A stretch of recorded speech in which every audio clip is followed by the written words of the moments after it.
Yes, hello mga kabagis. Welcome back sa ating channel. Today mga kabagis, gusto ko lang ipakita sa inyo ang isa sa mga ginagamit ko na supplement doon sa mga malalaking baboy natin. Yung sa 5. Kanina pala, kinuha na yung isa. Hindi ko na video na naman kasi ang bilis lang, tapos busy tayong may ginagawa ko nun. So, hindi ko na videohan. So, 4 na lang yun nandyan. Pero, ngayong tanghali, gusto ko palang i-introduce sa inyo or ipapakita sa inyo yung isa sa mga supplement na ginagamit ko. Actually, matagal ko na siyang ginagamit. Bali, 3 sachet yung binili ko nito noon. Sa first na batch ng baboy ko. And it so happened na natigil yon doon sa first batch kasi parang nasubrahan yung paglagay ko nito. So, kumbaga nagtatae sila at kailangan kong itigil. Tapos noon, hindi ko na naipatuloy. Pero ngayon sa second batch na, or yung sa 5 baboy natin, naipa-inom ko to sa kanila, nahalo ko sa tubig nila. Then maganda naman yung resulta mga kabagis. Ipapakita ko sa inyo yung mga katawan nila ngayon. Ano na sila ngayon, nasa 1 month and 1 week. Yun, so na ibenta na yung isa. Actually hindi ko sana ibigay kasi nga plano ko pagka 3 months na before natin i-release yung mga baboy. Kaso mayroon daw occasion na kailangan ganito ganyan. So kapitbahay ko lang naman din na din tayo. So yung problema natin sa mga kabagis sa business, tapos kapitbahay no, may mga talagang bigay mo na lang isang bagsakan na lang kasi ayaw ko naman na ma-stop tayo dahil lang doon sa ibigay natin. Anyway, ito yung mga kabagis. Hindi ko masyadong kung makita ninyo. Ito yung ginagamit ko. Grand Pomibet, yung maitim siya. Ito yung hinahalo ko ngayon sa tubig ng mga biik at saka yung sa mga malalaki. So far, hindi sila nagtatae kasi hindi na sobrahan. Kasi nung una pala, sobrahan yun. Yung dosage na paglagay ko, ang daming nalagay ko. So parang yung tiyan nila. Pero ngayon, nakuha ko na yung timplada. Ito yung ginagamit ko. Hindi ko lang alam kung magkano ang presyohan nito. Kasi kapag ka-member ka, mas mura yung kuha mo nito. Kaso, tinatry ko lang din kasi nakita ko lang din sa mga uploads or videos na kapag gagamit ka ng Grand Homibet, maganda ang resulta sa mga baboy mo. And then, which is nakita ko naman na maganda talaga. And then, hindi ganun mabaho yung mga dumi at yung kulungan ng baboy. So, ito yung maganda din. Iwas, kung gusto ninyong umiwas sa langaw, mga ganyan. So, ito yung pinakamagandang alternative or pwedeng gamitin natin mga kabagis. Gusto ko rin subukan yung IOF. Ang problema lang sa IOF, wala akong contact na makunan ng item or supply.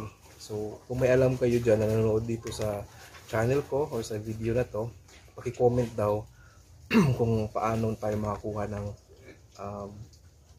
supply or item sa IOF, kasi gusto ko rin matry yun. Open ako for all the suggestions mga kabagis. Dapat yun tayo kung bago pa lang tayo sa mga ganitong business, dapat open tayo, i-try natin. Wala namang mawawala. Kung hindi maganda kung mayroon kang makitang hindi maganda sa first attempt mo, so stop mo. Katulad nung ginawa ko noon, mali pala yung pag mimix ko sa tubig. So nadamihan ko. So ngayon tama na yung paglagay ko, okay naman, maliksi yung mga biik natin, mga malalaki yung ating mga baboy. So, ipapakita ko sa inyo yung 1 month and 1 week natin na mga alaga. Ayan mga kabagis, ito na sila. Ayan. 1 month and 1 week yan. So, ang pagkakaalam ko, maganda na yan na katawan na makuha natin sa 1 month and 1 week. And ito yung gusto kong i-emphasize din na sa paggamit ko ng Grand Homebet, napansin ko hindi ganun ka baho yung kanilang dumi. Pero yung nga sabi ko, ginagamitan ko ng sodas, which is I'm trying my best to make sure na babuyang walang amoy tayo kahit pa paano. So wala naman ding baho kahit noon pa. Pero ngayon mas na-appreciate ko pa siya nung mayroon na silang Grand Homebet na ginagamit. Ang napansin ko lang is that hindi na ganun kasansang yung baho ng kanilang dumi. Yun, parang magwawalis ka na lang ng putik, or hindi siya ganun kabaho na dumi talaga ng baboy. So yun yung napansin ko ha. Kaya sinishare ko sa inyo mga kabagis, para kung mayroon kayong kakilala or makabigay ng item or supply sa inyo, then take advantage, i-grab nyo na. Kasi maganda siya. Maganda talaga siya na gamitin para sa ating mga alaga. Yan.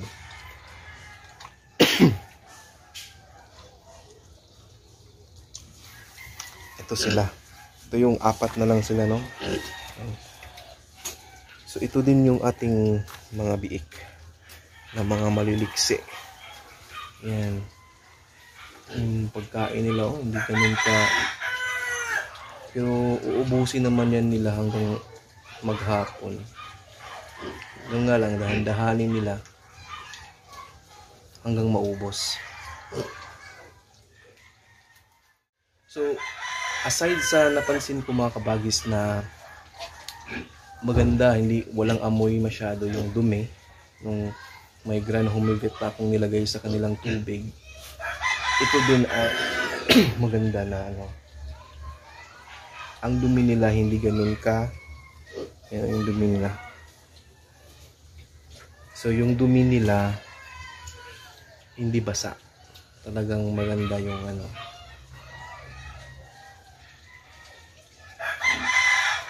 yan. So yun lang siguro, gusto ko lang i-share ito sa inyo kasi nga mas maganda yung mayroon tayong mga ideas or mga options kung paano tayo makakuha ng magandang resulta sa ating mga alaga, most especially sa kanilang pangangatawan at kanilang timbang. So yun, yung Grand Homebet po, piniflex ko yan. Maganda yan kung mayroon kayong kakilala. And then make sure to comment mga kabagis sa baba kung mayroon kayong kilala paano ko makuha yung IOF na supply, kasi gusto ko rin i-try yun, maganda daw yun. Alright, thank you. And so nga pala, before ko makalimutan, happy birthday sa ating kabagis na si Telma Lim, na palaging sumusubaybay sa ating mga uploads, sa ating mga videos. Yan, sinishare pa nga yung mga video natin. So thank you so much po. Happy birthday. Yun lang. And to all my viewers and supporters, na mga silent supporters dyan, thank you so much po. Kung first time nyo pa lang po sa aking channel, make sure to like this video and mag-subscribe din kayo mga kabagis para makita or ma-update kayo every time na meron tayong mga videos like this. Thank you so much. Bye-bye.